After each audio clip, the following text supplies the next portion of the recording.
Hello, friends, and thank you for coming back for another episode of my little podcast here, the Mindful Constitution Podcast.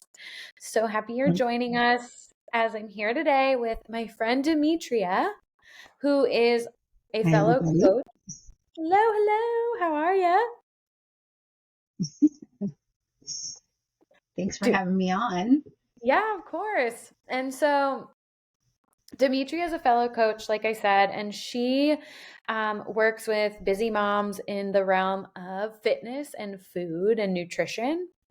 And we actually met virtually quite a while ago. We kind of met at the onset of both of our Sober Curious journeys and have collaborated a bit since then. And also, it's just been really cool to watch both of us go from this like experimental break from alcohol to fully fully alcohol free. So Yes. welcome and thanks so much for hanging out with me. How are you today?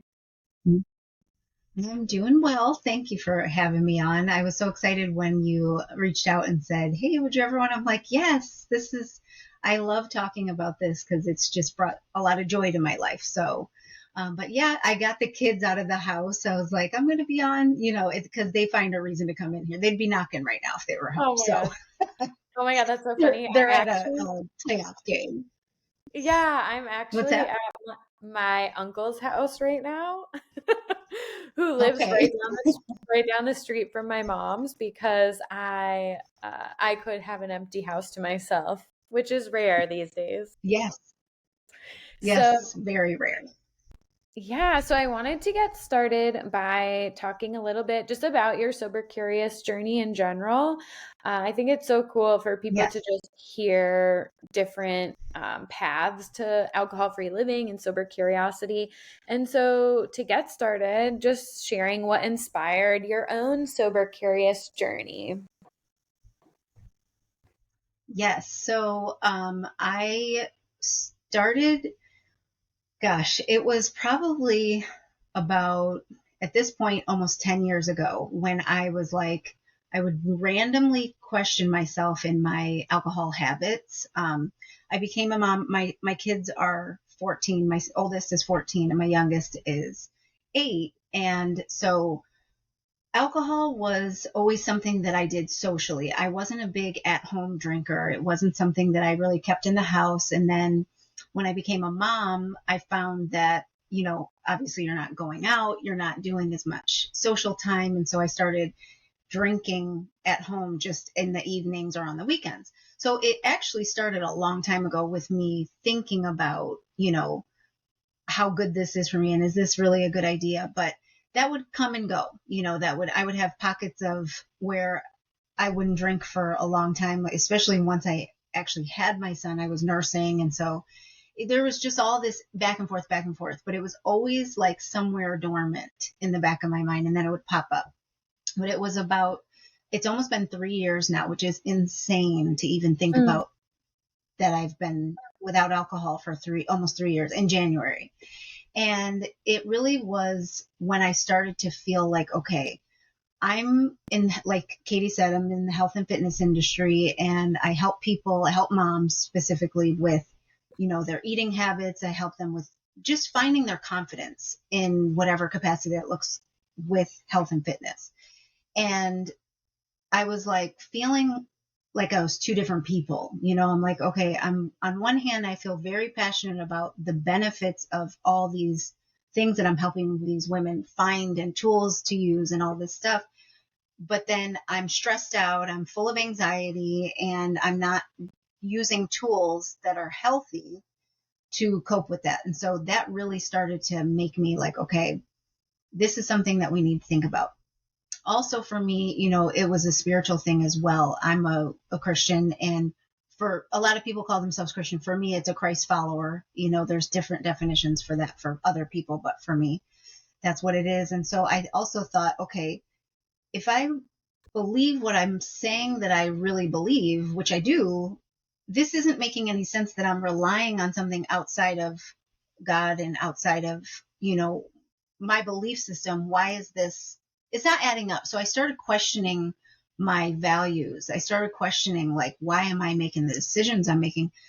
And then it just got to the point where I started realizing, like, okay, there's so many things I'm trying to do. I'm a mom, but I also have my own business, and now I also work for a national nonprofit in the housing industry. And so I was like, I'm trying to do all these things. I feel stuck, and I can't pinpoint what's making me stuck. But at the time, it was like, excuse me, I don't know why. Of course, because we're on this camera. Yeah. Excuse me. It was like I was in denial, I think. Like, it can't be the alcohol. The alcohol is helping me to relax. The alcohol is, entertaining. The alcohol is my social time, whatever it was for me, which was a lot of different things. And so it just got to the point where all signs were pointing to, it's probably the alcohol that's not helping you.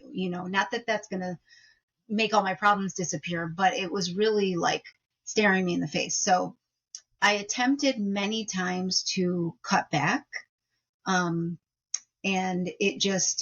I would do it for a period of time. Like, maybe I would have a dry month, or maybe I would have a dry couple months, because I was doing like a fitness program that we were really honing in on the nutrition part, and we would cut out alcohol or whatever. But it was 2000. It was at the end of 2020, when everyone was still home during the pandemic.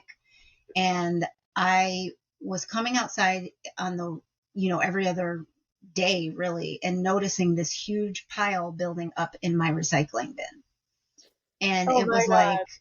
it just looked like I was in like a college house. Like, Yeah. whose We recycling bin seriously, is that? Yeah. we put the trash men to like work during COVID. I feel so bad. We were like that in the Telling beginning you. of COVID too. It Oh was my bad. gosh. And it was like, it was bad. And it was crazy, because that was the year that I really felt this heaviness about addressing my drinking. But it was almost like the more I felt like I needed to pull back, the more I drank. It was kind of like this push, pull, push, pull. So my husband and I both agreed, like, we've been drinking way too much. We're home, the kids were home with school, and we were home doing our jobs, and it was a lot. And even though for us, we actually got closer as a family, because we, in a normal setting, were like coming and going. We're like ships in the night most of the time. And so it was, on one hand, it was really nice for us, because we got to spend a lot of quality time together. But then it was like, we can't really go anywhere. So we use the alcohol for entertainment, or like date night, or whatever you want to say. So it was that point when I got to the end of 2020, and I was just like, I have been trying to cut back alcohol. It's just not working. And I just felt stuck and lost, and talked to my husband and said, why don't we do a dry January? Actually, he suggested, why don't we do a dry January together? And we had done that in the past together. It was something we kind of started doing. And then we said, okay, we'll start on January 2nd, because January 1st, you're usually hungover and not wanting to do anything healthy, including eating anything healthy. And so we said, okay, January 2nd's the day. Well, January 2nd came, and my husband was ready, and he started. But I was like, we still have a half a bottle of wine in the house. And that was like a really sad moment for me, because I thought, okay, but so what? Just dump it out. Like, get rid of it. Well, this is what we decided we are going to do. And I just didn't want to do that. I was like, no, I'm going to drink it, and I'll start tomorrow. So I drank the wine by myself. I didn't go get any more wine, but I was like, okay, I'm doing this. And then January 3rd is when we started. Yeah. So, yeah. Oh my gosh, so many things that you said stand out to me, especially the imposter syndrome with coaching and drinking. And it's wild how much we rationalize our drinking and just explain it Yes. away. And we'll look at every other aspect of our life. We're like, it can't be the alcohol. That's like making me Oh, anxious and yeah. stressed. It's wild. Yep. I did the same thing for It's, so long. it's, And what you yeah. said And it's, too. Oh, and sorry, I keep cutting you off.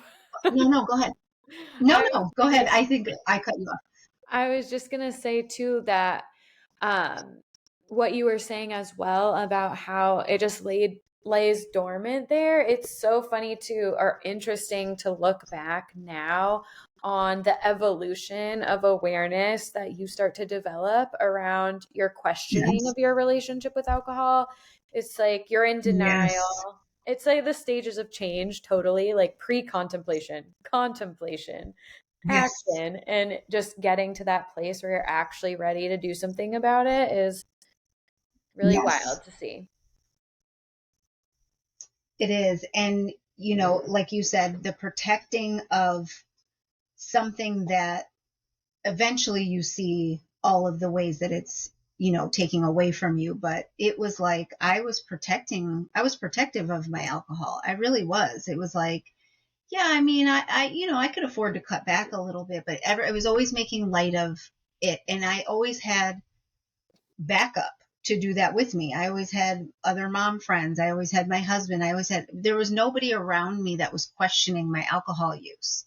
Mhm. So it wasn't anything that I was getting any other feedback from anybody else unless something happened, negative, like if we had too much to drink and there was an argument or like, unless it was something like that, there was no no one ever came to me and said, "Hey, you might want to," So I had no reason to question it. I had Right. nothing, no social cues. I So, feel like that's the beauty of sober curiosity is just recognizing like the negative impacts alcohol's having or exploring alcohol's role in our life before it has to be a problem or before people have to be concerned or we have to be ruining our life in different ways. Because there's so many more subtle ways yes, that alcohol impacts us along the way that I feel like we just really underestimate and we really under acknowledge just even confidence, even just energy, the energy that we have in terms of like tired or not, but also just the energy we put out, the vibe that we carry, like all of these more subtle ways yes. alcohol impacts us. But I wanted to ask you too, because I know you're a mom of two. And so I wanted to Hmm. ask how you feel like eliminating alcohol has impacted your role as a mom, first when you did drink. Yes. So it has had a big impact. One thing that immediately came to mind is when I stopped drinking, and I can't remember at what point along the way how far I was, but my oldest son said to me that he noticed that I wasn't drinking because I didn't make an announcement to anybody. It wasn't like this big thing. It was sober curiosity. It was just like, let's see what happens. Mhm. And he said, "So you're not drinking wine anymore?" And I said, "No, I just decided I don't really want it right now." And he said, "Well, I'm really glad because you scared me." And I was like, "What do you mean?" And he named this time that we were at a friend's house and we had all been drinking and we were with our two friends who they're like our drinking friends. Mhm. And so we were drinking a lot that night. And he, whatever I did, I said, "Did I say something to you?" And he said, "No, it was just the way that you were looking, like the way you looked at me and the face you had." He was like, "It scared me." He was like, "You were just quiet and like kind of had this blank stare on your face." And first of all, I was so happy that he shared that with me because I would have had no idea. And but the fact that it scared him was obviously very upsetting to me because I just thought, you know, that's the last thing that you want to have happen is negative anything with your kids. Mhm. But it changed so much for me because that was I didn't need him to say that to know this was really going to be a good thing, but it was just like sealed the deal for me. It was like he was worried about me and I know what that I can remember so far back into my own childhood and I've experienced a lot of childhood trauma like a lot of people have. And I remember feeling helpless in certain areas of life and my parents were not alcoholics. There was not drug use in my house. I was really blessed in that way to not really have to experience that. But there was a lot going on, a lot of emotional trauma, a lot of turmoil, and I remember feeling like, okay, I just kind of have to deal with this. I have no escape. I have nowhere to go. And I just looked at him and I just felt like I was just thankful that he shared that with me. So it has impacted my motherhood a lot on practical levels. I have more physical energy for my kids. I remember putting them to bed, especially several years ago. I remember putting them doing the bedtime routine, and I just couldn't wait for it to be over because I was tired. It was like, I've been working all day, you're doing the things, blah, blah, blah. And then, of course, I've had wine. And I just remember physically being like, "Ugh, I don't want to put them to bed. I don't want to put them to bed." And that was really sad for me because I remember questioning it right before I decided to, explore this. What are you, what is the point of creating a life that you don't want to have or you need to escape from? It's like, this is so not making sense to me. The choices that I've made, no one made me have a family. I wanted Mhm. a family. I didn't have to get married. I wanted to get married. So all of these things that are stressing me out, it's like, why am I needing to escape from the life that I want to have? And so that putting them to bed, I remember as a new mom, it was like, yes, it was stressful because the baby doesn't sleep and there was all the stuff.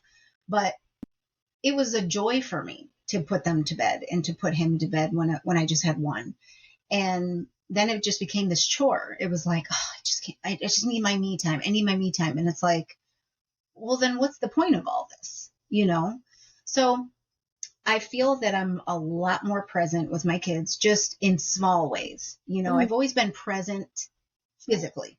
I've always been around. I made sure that I chose career paths that would allow that. But being physically present, we know, is not the same as being present. And Yeah. so I feel that I'm able to listen to them when they talk. I'm able to stop what I'm doing and actually have the mental capacity to hear what they're saying and listen to them. And obviously it's not perfect, but it's a noticeable difference between when I was drinking and when I wasn't.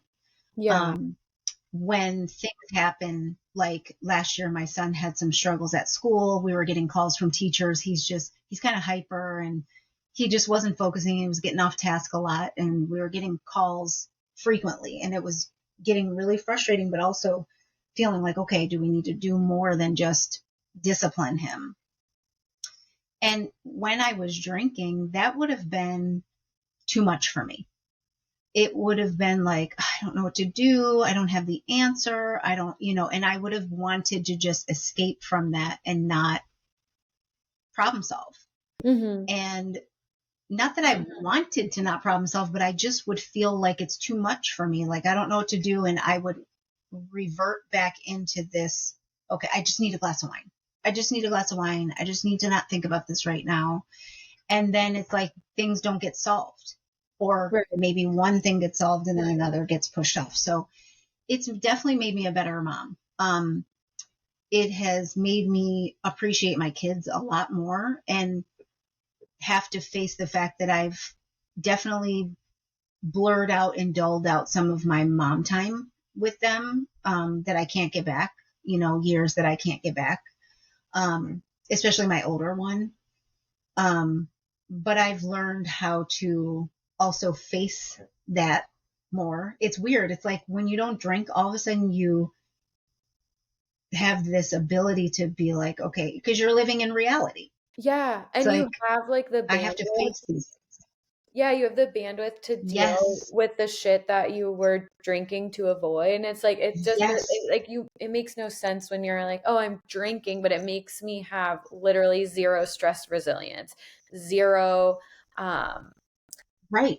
you're just like your emotional bandwidth is actually like decreased. So you're just doing something to relieve and alleviate stress that's making everything so much more overwhelming with the way it interacts with us. And what you said about your kids in the beginning, just with the story of your son saying he was scared, I think is probably easy. And, I would imagine if I still drank that I would probably think like, oh, they're young or like they're not noticing, and I Yes, feel like kids pick up so much more than we think, that saying little pictures have big ears. And I also feel like even if they aren't aware, oh, mom is drunk from drinking alcohol, they are Right. aware energetically of the way that you're showing up. And I've totally realized that with having a baby and just how he picks up on Mhm. my energy when I'm putting him to bed. And he's Yes. really upset if I start getting like heightened or feeling stressed or tense. I can tell that Yep. that energy is transferred between us. So imagine just seeing a parent and they're off, but you don't know really have the capacity to understand why. It's like kids are impacted by Right. these things a lot more than I think we want to admit, especially to like that's such a foundational thing that you're providing them by being able to be emotionally available for them versus when Yes. we're not, when we're Yes. thinking. So, yeah, that makes so much sense. Yeah, that's a really big thing is the emotional availability. It's huge. Mhm. It's just it's huge. Yeah. And I know we talked a little bit before we got on the call too about the idea of like mommy wine culture.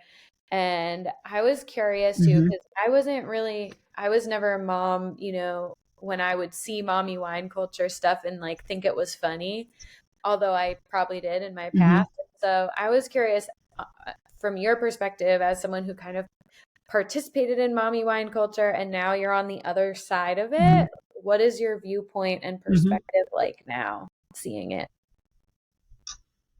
So when you are in the middle of that and you are a drinker and you're not really questioning your drinking or questioning it out loud anyway, Hmm. um, it is funny. It's like your pass for being lazy. It's like and I don't actually mean lazy in the sense in the real definition of laziness, but like how when you're a teenager and you're in high school and you're just like you got all these classes and you got responsibilities and maybe you have a job or maybe you play sports or whatever, and so you've got a big schedule, and sometimes you just crave like surrender. You just want to not do your class that day. You just want to skip school that day. You want to stay home or not do the project or whatever. Hmm. It's kind of like wine in the mommy culture gives you that hall pass. It's like, oh, you're doing so much. Like, you deserve a day off. And while I think that's true, 100%, like moms are doing crazy amount of things. Like, you had no idea you could do as many things as you did before you became a mom. But at the same time, it's like we all crave this surrender, which is, I think, part of the human experience. I don't think that's a bad thing at all. But we're all kind of like, okay, it is really uncomfortable and hard to push through that. So somewhere along the line, it's like, it's okay. Like, give yourself a break. And it becomes contagious. It's kind of like, it becomes a culture. It's like, okay, well, the kids will be doing their thing and, you know, they'll be playing at the birthday party or at the pool or whatever. And we'll have our wine, so Hmm. we can deal with it all.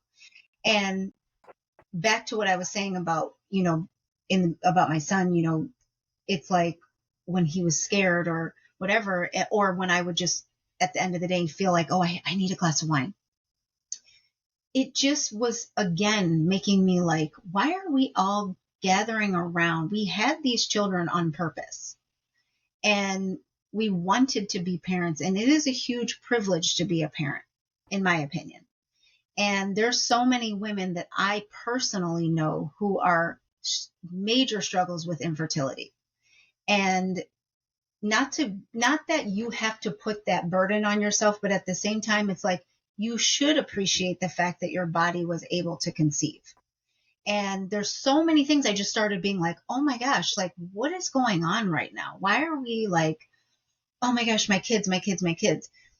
So it definitely changed big time when I stopped drinking because I was starting to question it, partially because I was partaking in that culture. I started feeling like, again, I started feeling duplicitous. Like, I love being a mom. They're my joy, and I would post these things and then I would be like, not, I would post and then be done with my posts. And then it was like, oh my God, I just need to sit down. I need to have a wine. I'm going to call my friend. It's like, wait a minute. What is happening right now? Like, are we happy we're parents? Are we not happy we're parents? You know what I mean? Mhm. So it just was not sitting well with me at all. It was like, I don't like who I'm becoming. I don't like how I'm choosing to deal with the stress. Because it's not like motherhood isn't stressful. It is.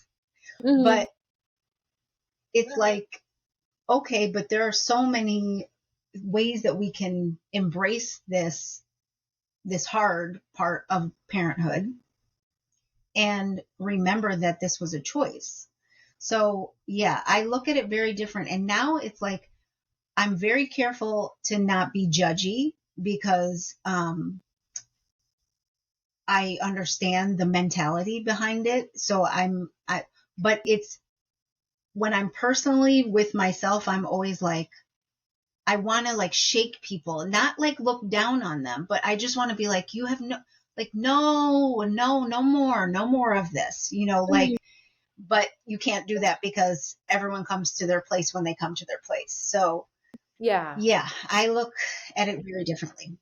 Yeah, totally. I think what you're saying is basically like there it is okay to be grateful to be a mom, to be have your kids be the joy of your life, but it is a stressful role, and there is moments where you're going to feel weary, you're going to feel tired, you're going to feel overwhelmed, and you do want an escape, and that's okay, and it's Yes, completely understandable. But at the same time, it's like we're then choosing an escape that's actually making motherhood more challenging instead of nourishing yes, ourselves and providing us that kind of self-care that we need, which isn't something that's going to be in heightening our anxiety and in interrupting our right. sleep and increasing depression. So I think that is where I see it challenging, is that we kind of promote motherhood as something that needs to be escaped. And while it's not like a negative thing to want to once in a while, it's just like maybe we shouldn't Yeah, be of doing course. something that doesn't really work. Yes. And, kind of making a whole sisterhood around it. It's like, we have our wine, we have our, I made a post a couple days ago or something about how I don't hide wine in my coffee mug anymore. It's like that was a big thing too. Like, oh, coffee by day, wine by night type of thing. And it just, yes, everything you just said it just makes, I call alcohol my biggest frenemy because it's like it pretends that it's going to be helpful and that it's your friend, that it's going to be there for you and help you to get through, bridge the gap between the hard time and the next, season or whatever, the next day. And it's like, and it just pretends. It's just like it over promises, under delivers. It's like this friend who pretends to be your friend, and then you find out they're really a Talking backstabber shit. and Yeah. talking shit. Yep. Well, And when you're you just feel like, like wait a you're minute. Yep. yeah, Yeah, yeah, it's pretty sneaky like that. I know. I agree. And it is interesting how once you see it, when you're out of it, it's so obvious, but when you're in it and you don't want to change, it's really comforting to have a culture of people that are also making the same decisions and enabling each other to be like, this Yes. is okay. When it's like, wait, is this okay? I mean, just because everyone's doing Hmm. it, that doesn't mean that it's actually a healthy culture to partake in. And I did have a really interesting conversation with Celeste Yvonne, who wrote It's Not About the Wine. She wrote a whole Oh, book that came out recently. You got to read it. You would love it. It's all about oh mommy wine yes, culture.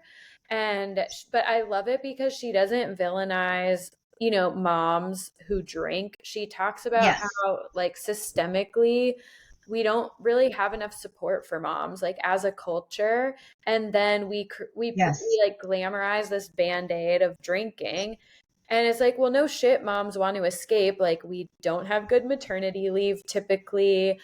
Yep. Daycare costs like your salary. Postpartum care Yep. sucks. We don't have good Yep. mental health support, healthcare, all insurance, like all of these things where, and then even outside of motherhood is like our society is so based on like doing, doing, doing, and very little recovery time. So, and then we have, women being pushed into not pushed into, but this like fight for equality with women in the labor force, but then the division of labor at Mhm. home sometimes doesn't shift. So there's so many things that are Yep. exhausting for moms. But then we're like, here, but then just drink, like drink your wines. Like, no, this is making it fucking worse. Yes, this is killing me. This is hmm making me not be able to do any of it. Yep. Yeah. It's like I It's, already have an yeah, insurmountable that's so well put. Yeah. So so we would kind of touch upon like this idea of how moms really go to wine, alcohol to self-medicate. And it's funny Hmm. because I've talked to people before and they actually said like, unfortunately, I really want to like cut back on alcohol, but unfortunately, like I'm a mom, so I have to use it to unwind. And I think a lot of people have this Right. perspective like, yeah, don't take my wine away, bitch. Like, I need this. Like, this is Yep. how I handle motherhood. And Hmm. so, what do you say when women really use alcohol as like a way to deal with motherhood? And what are your alternative coping mechanisms and ways that you substitute in for healthy coping outside of drinking? So this is a tough one for me because what I call this like the onion. So when I first started pulling back and, went past that first month, it was like it definitely got harder before it got better. And it was like, okay, I felt awkward. First of all, I'm introverted. So even though I'm not antisocial, I'm very like, I'm good with not talking for a while. Like, I'm good with not socializing, I mean, So it was like, okay, even to the point of like, what do I do with my hands when I'm hanging out with people? Because I was so used to having something to hold on to, and I felt physically awkward. And I wasn't expecting to have to deal with that. Um, I didn't realize how much I didn't know myself anymore because I had just been suppressing or avoiding or disconnecting, I should say, from myself. And so that was very challenging for me because it had been so long for me, so long in my opinion, that I really was like, I don't even know what I like anymore. I don't know what I was so caught in my motherhood and in, you know, my marriage because my husband and I started a family right away. So we didn't have time to really be together. We've known each other since we were 13 and 14 years old, Yes, but same. we didn't have that time together without having children. Mhm. So I don't really recommend that, by the way, but to each his own. It was good. It had its benefits too. It definitely made us, like you said before the call, it made us reevaluate and get real clear on what's important to us. Mhm. But it took me a while.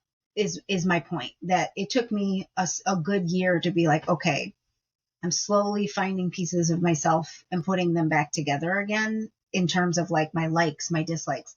So because I'm still obviously friends with moms who drink and, they kind of get awkward around me sometimes unless they're used to it now. But I, I basically feel like you have to give yourself the time to be almost like a kid again, like to be curious, to be, discover things that like I forgot how enjoyable it is to just sit with a good book. I kept telling myself I don't read. I'm not a reader anymore. I'm like, when did that happen? I love to read.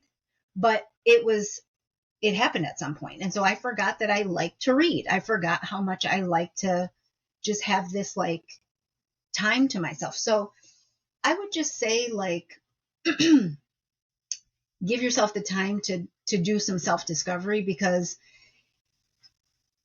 it's, maybe that's just my experience. It took me a while to even feel comfortable enough to like if I had time like I do right now by myself, I'd be like, this is when I'd crack open a bottle of wine. And so I was like, okay, I guess I'll watch TV, but I don't know what I'm really going to watch. I mean, it was not fun for me for a little bit of time. But now the things that I do, I don't have that much free time still. So most of my time is really motherhood and working and, but I do take time by myself a lot. I do a lot more outdoor walking. I do a lot more of things without needing to have a goal at the end of it. Um, I have this past year, I traveled more this past year. All of my best friends, by the way, have moved out of the area, which is like coincidental and sucks for me. So I'm like, okay, everyone just like up and moved. This is not exciting. So, but what I did was I went and I traveled more this year than I've traveled in probably 5 years combined. No joke.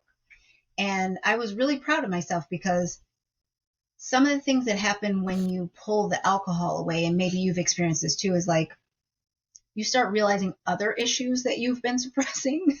And so a lot of my perfectionism problems and a lot of my people pleasing problems and all this stuff that it was like I just didn't want to deal with growing through that started surfacing. So it was like, okay, I don't have the booze to distract me now.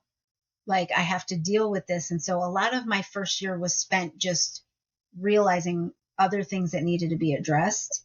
Um, Forgiving myself for putting it off for so long, things like that. But healthy outlets, there's so many things to do. Like there's so many, I mean, depending on where you live, just getting to know people socially. Like I only know you virtually. I've never met you Mhm. in real life, Yeah. but just finding like-minded people and having conversations. I have a lot more conversations that, I blame everything on being an introvert. Like, oh, I don't like to socialize, but that's not true.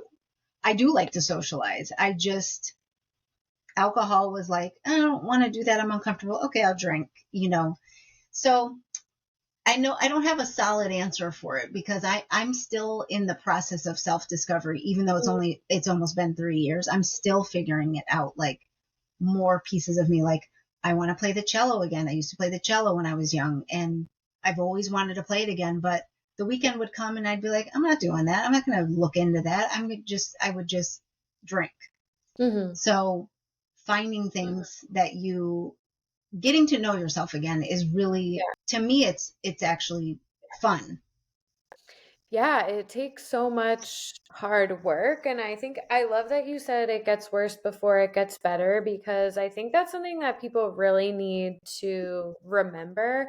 Because a lot of times people will see somebody sharing about how much better their life has gotten since eliminating alcohol, but most people probably aren't sharing in the depths of the, most horrible times in the beginning, because it really is, it's like it's going to get way, way better. But before it does, there's a lot of, like you said, self exploration that has to happen to see, like, why am I drinking to self medicate?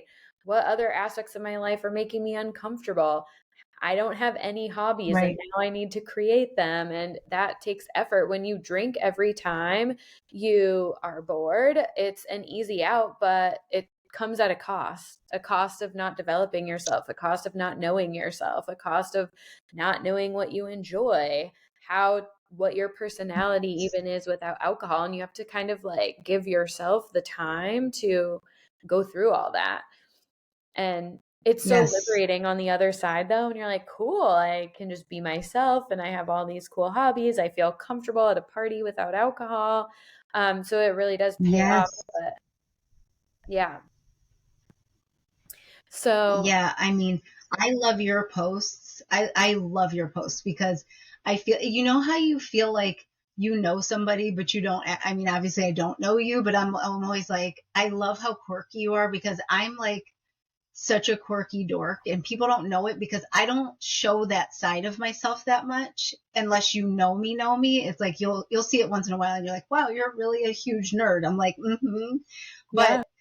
it's like I love especially as you started really sharing over the last couple of years, like I could see, that self discovery. It's like, yeah, I'm getting to know myself again. Yeah, I'm actually pretty fun and cool, and I really don't care what other people think about it. It's like, Yeah. it's Losing a the fear. cool journey, but you have to go ahead. Sorry. No, you're good. I feel like I hear a slight delay, so I'm like trying to navigate the delay. I know Um, there's a little bit of, yes, there is. yeah, so sorry people if we sound a little bit off, but that's why we're doing our best over here.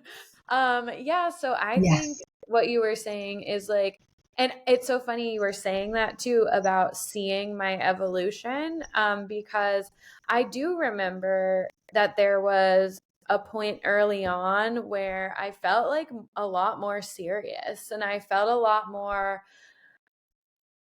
Everyone always thought I was like super outgoing, but it was because I was always drinking, and I think it took a lot of Mhm. time to like rediscover who I wanted to be socially and who I really was socially. And the other thing that people don't talk about a lot is like alcohol really does affect dopamine. And when you take it out, it takes a long time for your baseline to become normal again and to like enjoy simple pleasures of life that you like to not feel like everything feels like blah.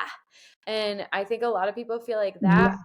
right away, and they also like feel overwhelmed by all the changes they need to make and overwhelmed by maybe how serious they feel and think like it's going to stay like that, but it doesn't. And I know Right. too, when I did feel really serious in the beginning, and like you said, it was like weird, I slowly got curious and like embraced my more playful side. And it takes a while to kind of do that because our society kind of doesn't, adults, it's like you have to be drunk to be silly, and I feel like that's bullshit. Like you can be a weirdo. Right.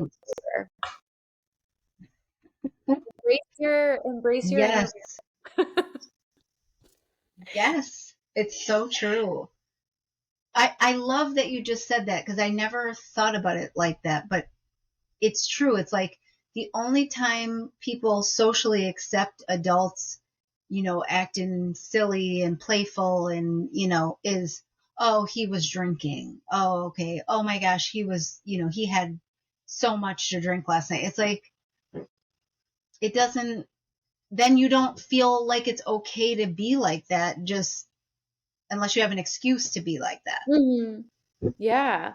And losing the fear of judgment was like a big process for me. I don't know about for you, putting yourself out there, sharing about your alcohol-free journey and putting yourself out there with your business. Like it takes a lot of courage, and I'm honestly really fucking proud of us because it is so hard to put yourself out there, share all your vulnerabilities, and it really necessitates that you walk the talk because there's literally no way that I could ever have the courage or confidence to put myself out there to help other people if I was drinking like I used to drink. Mhm. And I was talking to another friend Yeah. recently, and she was saying how, she's also a coach, and she had a full-time job and she just quit it, but she stopped drinking for like 6 months just to like really evaluate like what am I doing here. And that too, Hmm. I feel like is so important to be able to realize like sometimes we need to clear out the chatter of alcohol to be able to realize who we really are and have the confidence to take a different direction in our lives. Like we drink and we stay so complacent often. And yeah, Yes. it's not just about like, oh, this is really problematic in my life. It's like, what is it preventing me from achieving? What is it preventing me from doing? How That's is it. it preventing me from living my best life? Yes. I was a guest on a podcast when I think I was 10 months in. And one of the things that there was a question that was asked about that. And when I first was going through the first year, it was like one of the things that kind of made me want to keep going after that dry month was I was questioning like when I started questioning it, then I started questioning my questioning because, like I said, there was no social cue around me saying, hey, should we be cutting back, whatever.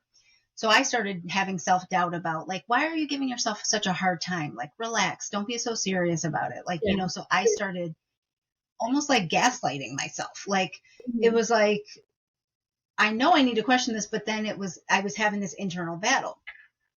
And then it got to the point where I had this conversation with myself and I was like, okay, well, it's not like I'm about to be homeless. It's not like I can't keep my job. It's not like that. So, like, what's the big deal?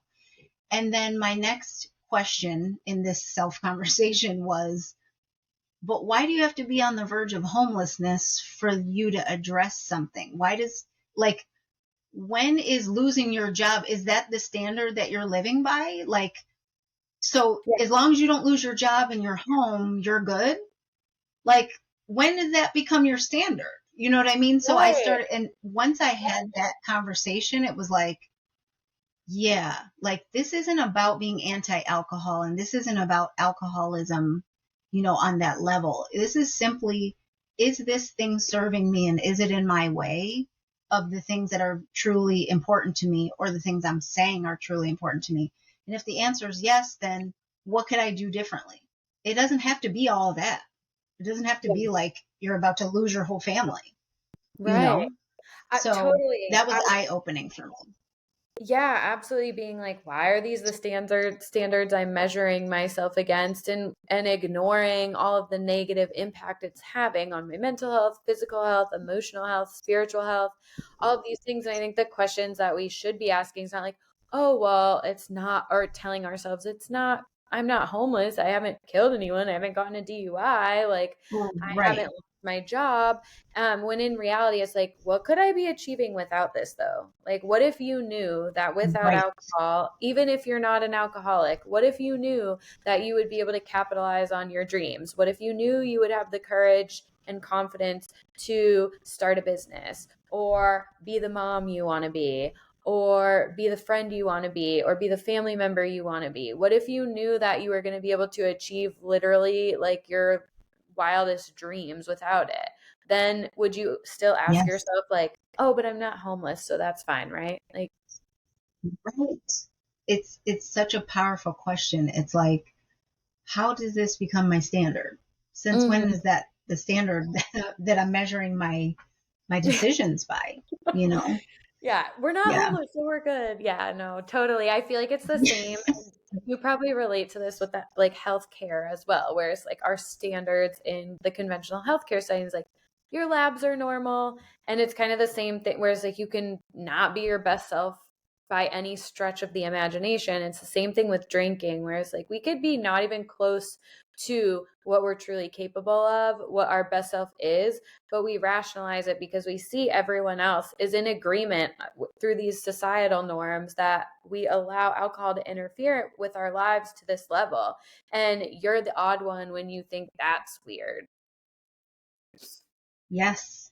It's like I remember getting into health and fitness coaching, and it was like, how is being a healthy eater abnormal? Like, Yeah. why is it, if you go to a birthday party or, you go somewhere that's social and there's lots of food and stuff, and you just want to have the majority of what you want to eat is healthy food. And so it's like, you're, I just received so much judgment and still do, it's like, oh, and what I've realized, I know I haven't said much, but what I realized is that it's mostly because people don't realize they're actually questioning this too.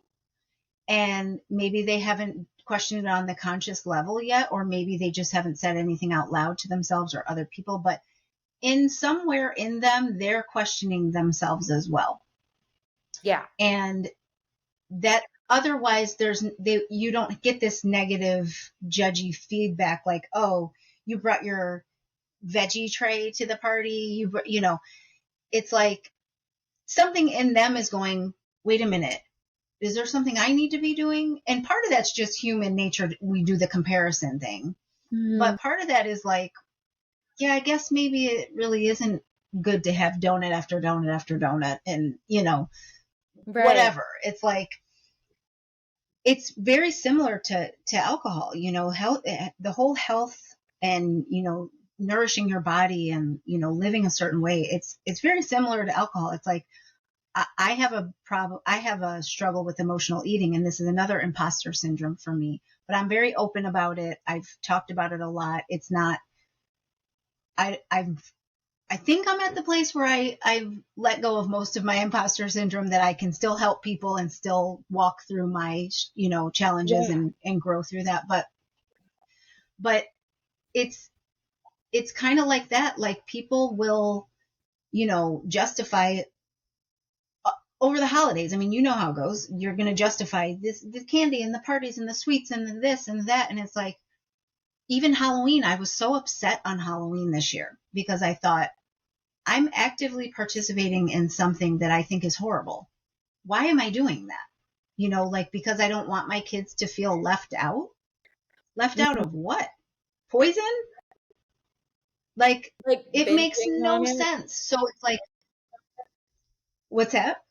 Just like binging on candy. And I totally agree where Yes. like we've normalized things as a society that are toxic, whether even, even the mentality of like, it's like, what if we just embraced mindfulness all year? And instead of being like, we're going to gorge ourselves over the holidays and start again in the new year, what if we just like practice try we normalize mindsets that I think can be not the most helpful, whether it's drinking culture Yes. or aspects of health and wellness. And and so I think that what happens too is like when you start to question something that maybe someone else hasn't started to question yet, it is triggering for them. And it is like you said earlier, you're thinking and questioning of your drinking probably started like 10 Hmm. years ago. And then it takes us so long Hmm. to get to this conscious level of choosing to change. But when it's subconscious and we're unaware of it, but deep down, I think we all know when toxic drinking is normalized, there's many more people out there who are questioning their relationship with alcohol than we think. But they're like, oh, this is normal. Yes. I think many Yep. normal drinkers are probably at some point questioning their relationship with alcohol because what we say is normal is not healthy in any way or like not conducive to us like living our most vibrant lives. And so I think people know Right. that, but we all kind of like to go into agreements together and normalize behaviors. So when you're the outlier, you're just holding up a mirror for people and they don't really want to look in it. Yes. So Yes. And it's not fun for them. yeah, I know. And so speaking of that, I wanted to ask, how has getting ditching alcohol impacted your marriage and relationships overall? I know I we went through shifts in our own relationship when I stopped drinking, which were really for the better, but it wasn't without challenges. So did you have any of your own? And Mhm. what about other relationships? Specifically in my marriage, it was very hard for the first year. I would say, especially the first 6 months. Mhm. We hit a 6 month mark on our beach trip. We always take a trip to the beach each year, and that's a big drinking opportunity for us. And that's a time when we kind of let loose and we pretty much drink the whole time we're there. And I didn't drink. And it was very hard for me. I was still fresh and I felt FOMO. I felt like, I don't think I'm strong enough to do this, but I was far enough along where I didn't want to go back. And so it was very hard for me because I was like, okay, I kind of burned the boat. And do I really want to burn the boat? Because I don't have to burn the boat. Like, I can drink if I want to. And that was challenging for my husband because I was not relaxed. I was still in that hard part where it's like, I'm uncomfortable. I don't know what to do. And then it's like, he's starting to feel like, well, is she, even though I never said anything to him about his drinking, because that was one thing that was important to me, to not put my decision on anyone else. But it was still, we're in a marriage, you can't just not feel it. And Mm-hmm. so it was uncomfortable for both of us. And we actually ended up taking a walk and talked about it. I said, so, because my therapist said to me, your husband might be feeling some resentment towards you. And because you just decided, okay, I'm not drinking anymore. And he was like, well, wait a minute. Like, this is something we do together. Like, you're just rolling out. And so I never thought about that. And so I asked him, I was like, so how do you feel about it? He was like, I don't know. He was like, I'm happy for you because I know it's good. And I know this is something that you want to do. And there's all the good reasons for it. But like forever. And I was like, I don't know. I really haven't made that decision, and it's too scary for me to make that decision. So I'm just going along as I go along. And Mm-hmm. so there was a lot of tension. It was probably our worst vacation. Um, and it was rough.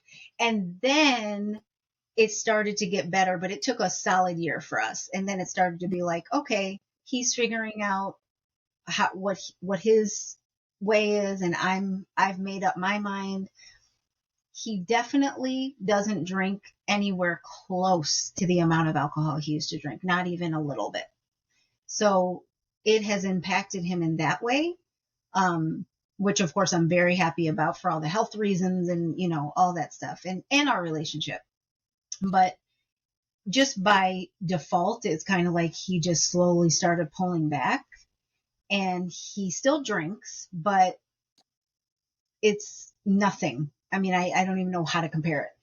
And then, so there was negative in the beginning, but now it's positive. Now it's like, and now I can, because I've been consistent with it and because I have not judged him, if there is an issue that comes up, because we've had issues that come up with drinking, just like the arguments and, the tension and stuff like that. When things have come up, like a few times over the last like 2 years, there have been like maybe 3 incidents where I'm like, okay, I'm not okay with, I don't feel safe now with you, how you've handled your alcohol and whatever. It was, it was like I could come to him without him feeling like I'm going, you're wrong, you're bad, he didn't, it was like he was able to receive what I was saying from a loving standpoint versus, well, what about you?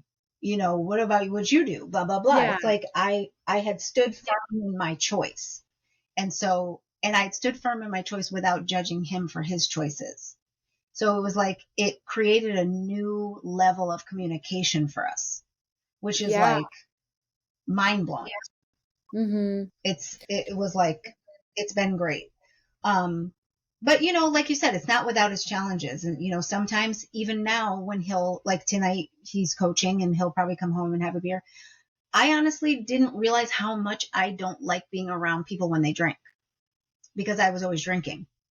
And so that was another surprise to me. I'm like, what do you mean you don't like being around drinkers? You were a drinker. But it's like, I don't like being around it. Like, I don't have to not be around it. It kind of depends on who it is. But when people start drinking, I'm kind of like, all right, well, okay, Yeah. because I know the level, we're no longer going to be on the same level. Right. Um, I definitely feel the same way where I don't mind being around people drinking like a yeah, little, but when it starts getting to be heavy drinking, you're just like, all right, like I don't really care to hear this story again. Everyone's screaming over each other at that level. I'm out. I'm like, all right, I got a cat to feed or something. I gotta go. But yeah, yeah, yeah, it's funny. Your story with your husband is so similar to my partner and I. I feel like the first year was really hard. Mostly because, and he was the same way where he's super supportive because he knew that it was a good decision for me, but it was still like such an adjustment because we used to drink heavily together and then I was like, oh, not drinking anymore. And maybe never again, and I'm going to be a health sober curious coach. And so it was like, oh, huge, yeah, huge 180. And so he used to try to be the one to be like, okay, slow down. And then I was like, okay, I'm slowing down completely to 100% full stop. And he was really supportive, but still it took a while for us to like recalibrate, because I feel Hmm. like, when you're struggling to make a behavior change or you're in the really uncomfortable part of it, even though Hmm. like you don't want someone else to make a choice just because you are, it's still like putting a difference of choices between you. And it still is like challenging to be around someone who's drinking when you're not. And so we had to like really work together to see like, how are we going to navigate this? And when do I feel comfortable that Hmm. you're drinking? And how much do I want my partner to drink? Like, as someone who doesn't drink, Right. what feels comfortable for us together and stuff like that. And so it definitely took a while, but it's interesting because the more comfortable I became in my own choice not to drink, the less of a thing it became between us, because I was just more, like you said, like more Yes. relaxed as your alcohol free life goes on. And I think that was the Yep. point where I started to really inspire him, and my choices just naturally started to rub off, because he's like, "Oh wow, you don't drink anymore, and I see you're not like white knuckling it miserable over here. You're thriving." And it kind of started Yes. to like influence him more then. Like once I got past the hard part, which even during the hard part, he was still supportive and trying not to drink as much, and now Right. just significantly less. And I think it's beautiful when couples can kind of find their stride with it, even if it's not the exact same page, and working together Yes. to find what works is really beautiful. I've talked to lots of women who decide drinking's not for them, but they influence their husband in a way that it's beneficial for the whole relationship, but maybe it's not full abstinence for the husband. Yes. Yeah. Yes.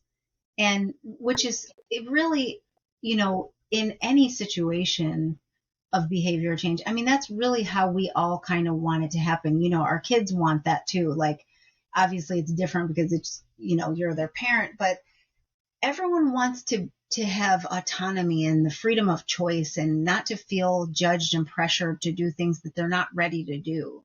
And if we could, it was really an eye opener for me how this, because I was so firm in my decision, even during the struggle, I didn't feel the need to pressure my husband. I didn't feel the need to say, in past, I would have, when I was still in that place where I was like, should I be cutting out? I would say, we just need to cut back drinking. Like, I would be the one to say that. But then it'd be like, yeah, yeah, you're right. And then neither one of us would do anything. But I would put pressure on the situation, like, we need to get it together. We need, whatever. And then once it was like my own, I owned my own decision, and it didn't matter, like, okay, you can do it too or not, but this is what I'm doing. It was like the natural progression of influencing him, because that wasn't my goal. That wasn't my focus. I wasn't like keeping score, like, well, what's he doing? It wasn't like that. It was like, this is what I have to do for me because I know this is the healthiest thing for me. Mm-hmm. And naturally from that, it was like a ripple effect, and even other people in my family have cut way back, the people that I spend significant time with. And other people that I don't really know have reached out. I mean, I've had so many people reach out to me like, I think I'm going to jump on your bandwagon, blah, blah, blah. And I'm like, oh, cool. But it's amazing how when you don't preach to people, they're way more receptive to your actions than your words. Yeah. And that's been great for me to learn. Yeah, 100%. I think it's so important, especially we know that as coaches, that you're never, telling someone what to do is completely disempowering. And Hmm. I always say, be the lighthouse, not the tugboat, as kind of the analogy Hmm. of sharing how you're benefiting from making a particular change, and how it's impacted you and getting just vulnerable about your story and where you are at versus where you are, and just saying like, yeah, maybe this isn't for everyone, but like this really helped me and this is how it did and this is what I'm doing. I feel like it really provides, like you said, people the autonomy to do it. Whereas when you push your choices on someone, I always tell my partner this too. I always say, you're actually probably slowing down someone's behavior change process by telling them what to do, because instinctively they're going to Yes. resist. So you're actually doing the opposite of what you Yes. want to do. So instead, just being like, this is my experience, or this is what I'm doing, and I find it really helpful. Or just waiting until someone asks you and just not saying anything at all, and just Yep. leading by example is extremely powerful, but also really hard sometimes when you see people It's so struggle. hard. Yeah. Oh my gosh, it's so hard. And if you're a natural, if you're bent towards being a fixer, that's also like a growth thing. It's like, like, and motherhood doesn't help that because you're like, guiding these little people and Oh, used to having to tell them what to do. And then it's like, oh my gosh, like I want you to, yeah, it's very challenging, but all of it is growth. And I think that was the biggest takeaway for me. When I really knew that I was going to keep going with it was like, I have been I have been pushing off and stunting my own growth for so long that now I get to get back to growing. It's almost like I just put everything on pause when you yeah. drink as habitually as I was drinking. Mhm. Everything's on pause. It's like, oh, I feel uncomfortable. Well, I don't have to deal with that. I drink. And I will say this, we had a really hard week last week. Something personal happened and I was like, okay, what are we going to do? It was one of those really hard moments. And for a full day, not like an hour, it was like a full day. I was pissed that I no longer drink. Mhm. And that came out of nowhere. I was like, obviously I don't want to drink and I don't want to go back to that life, but I was like, I was pissed that I didn't have the outlet. I was like, I have all these tools that I'm using, but it was big enough problem and deep enough emotionally that I was like, okay, this is information for me, because the fact that I wanted to go back to an escape that's not helpful, it Yeah. showed me kind of where I'm at. Right. Like, okay, I've definitely grown, but there's some growing that needs to happen because I almost felt like if we had alcohol in the house, I would have had a really hard time not drinking it. And I have Right. never felt like that in these last couple years, other than the first year. Yeah, I It know it was is. it was kind of like not fun. It is wild. Like it's funny you say that because I'm actually home, where I grew up right now on Martha's Vineyard, off of Cape Cod, and Love it. yeah, and it's always a historically has been very triggering for me to come here just because where you grew up, it's where I used to drink a lot, just different things that have happened over the years that aren't things I love reflecting on, And so Hmm. um, Hmm. being here is triggering at times, and it's really cool to see the diminishing impact of your triggers the more you sit through them without wanting to escape. Yes. But there is moments when I'm like, wow, I can actually observe my feelings now, and even when they suck and I'm feeling uncomfortable, I know that moving through them makes me stronger, and this is totally something I would probably have got gotten drunk from before. And so being able to Hmm. watch that development in yourself, and actually like acknowledging negative emotions when they're happening and being like, okay, what can I learn from this feeling right now? What is it trying to tell me? And how can I continue to like minimize the impact of this trigger? How can I continue to find ways Right. to like heal this wounded like area of my life? And I mean, that's something I Hmm. would never do when I was drinking ever. And the other thing, Mm-mm. that you were saying that I was thinking, I always feel like part of our challenge and opportunity to continue growing and evolving is how we handle people who aren't where we're at.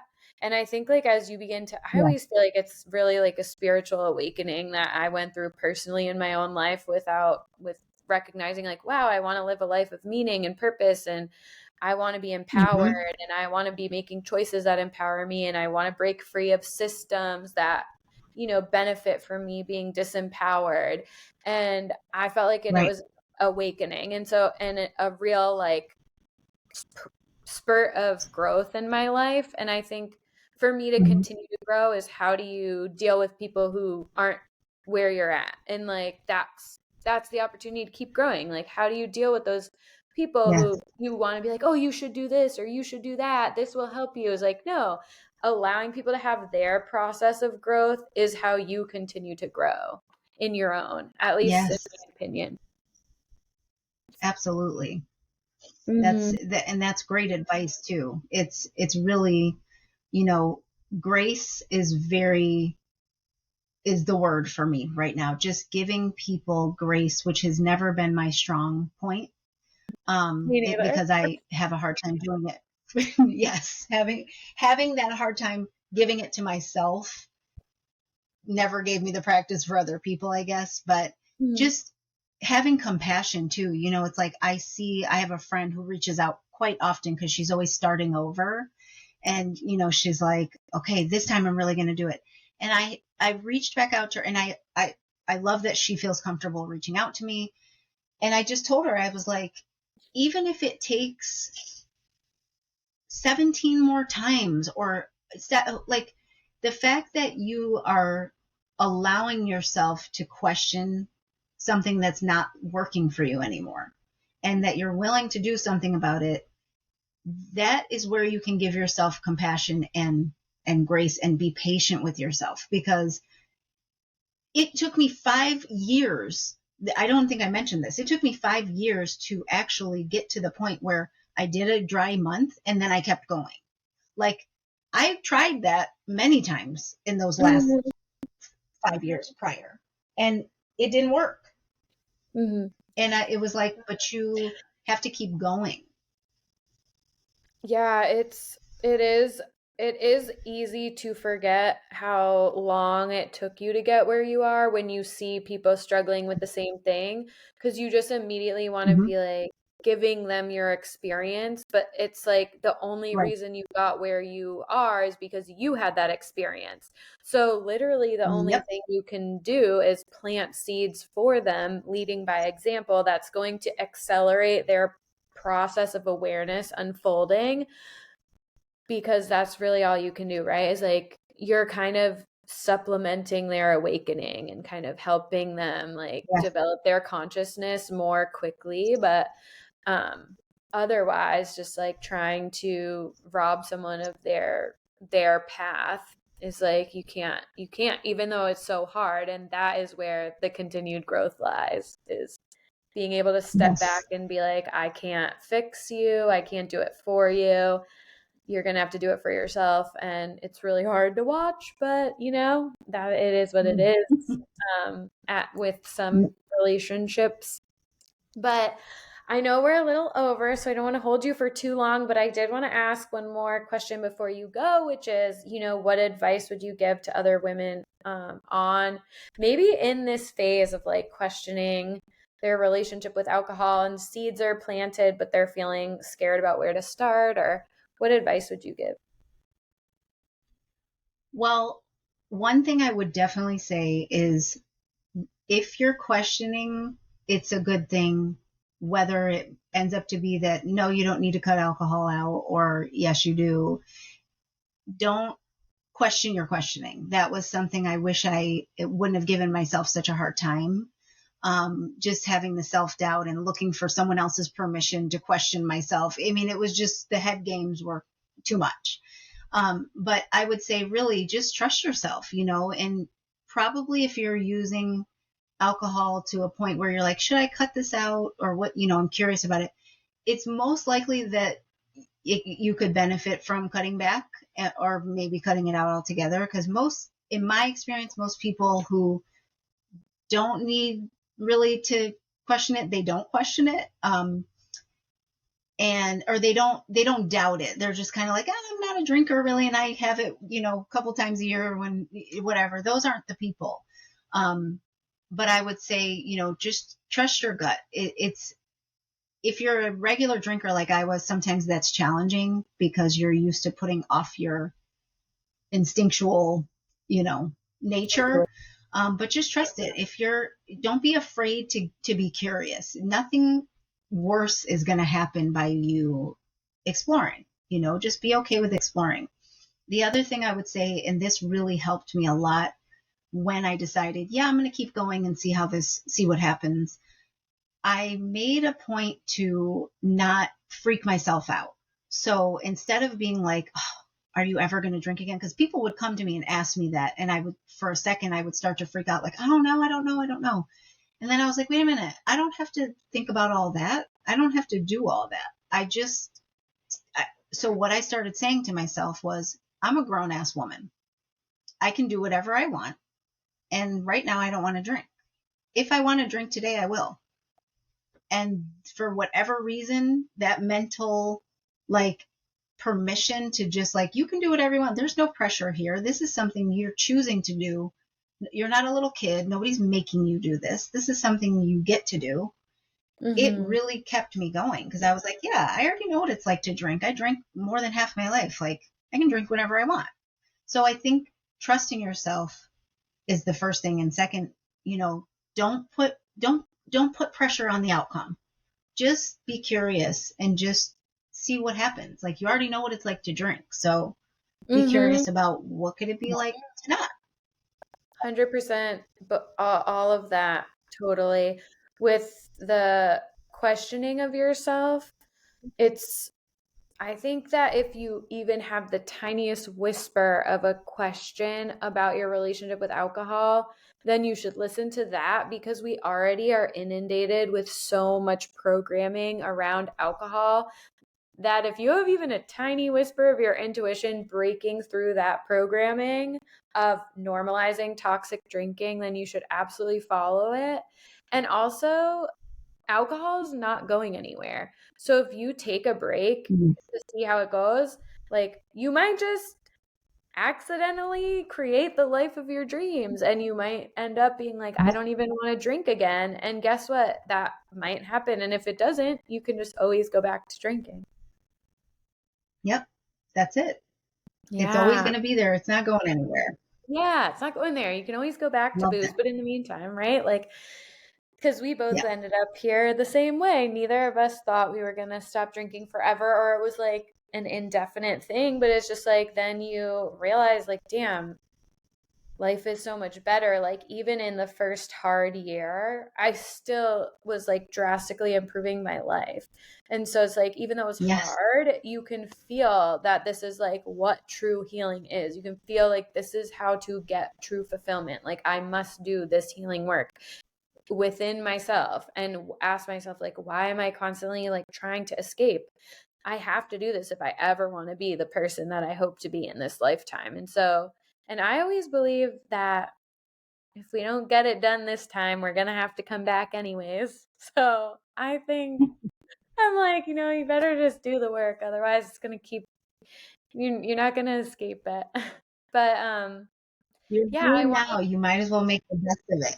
yeah, exactly. So I wanted to lastly just ask you to share where people can find you and follow along on your alcohol-free food fitness journey.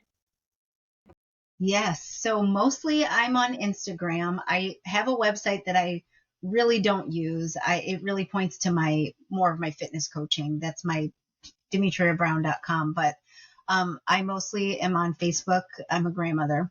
I love Facebook still. And no, and Instagram. So I know it's like my kids are like, what? I'm like, my son doesn't have social media. That's a whole other issue. I'm like, no, sorry. But Instagram and Facebook. So Instagram handle is at Demetria_Brown.